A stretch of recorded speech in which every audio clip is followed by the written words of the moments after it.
So now let's review the parasternal long axis view.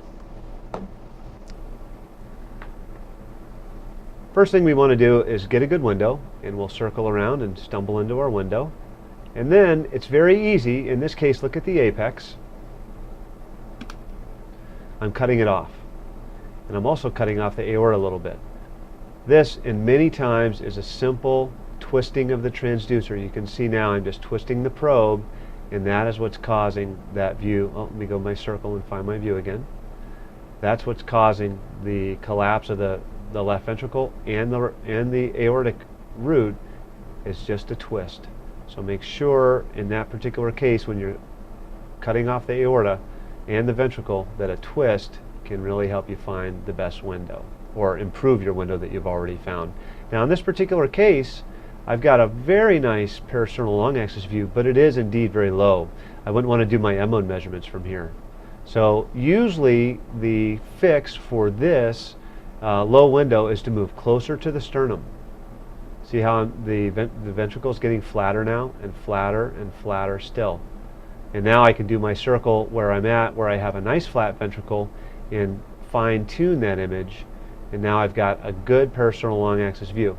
Now it might not be as pretty as the lower view was. It might not be have the aesthetics that we'd like to see.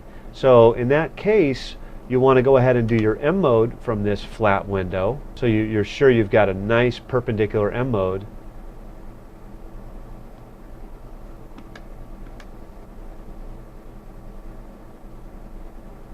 And you can see the aorta's kind of drifting away there.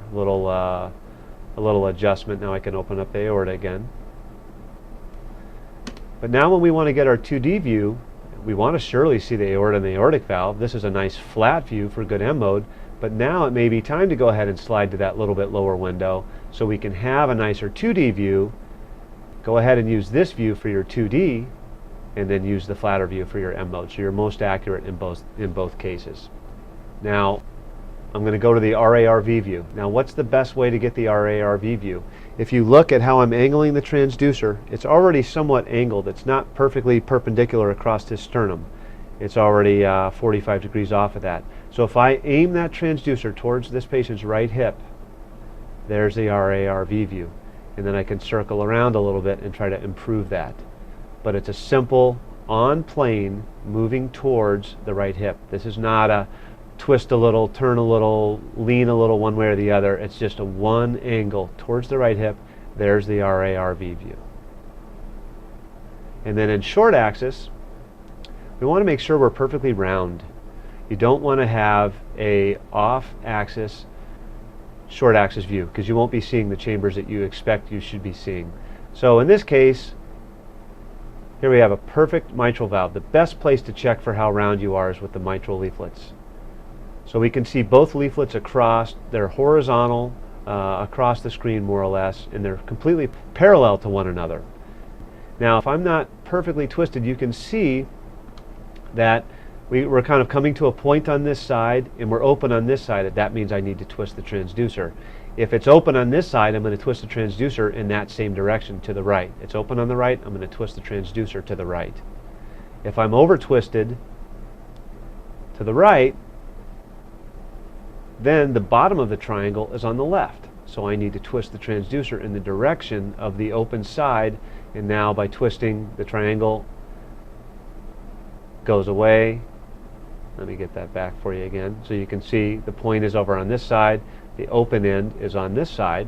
So I'm going to twist it in that direction to the left and flatten out my mitral again. So now I do have a good cross-sectional view. And you can use that to make sure you have a good cross-sectional view when you're looking at the LV as well as looking at the aortic valve. The best landmark to choose from is make sure your mitral is squared up or truly perpendicular to the long axis view, and then you'll have the best aortic valve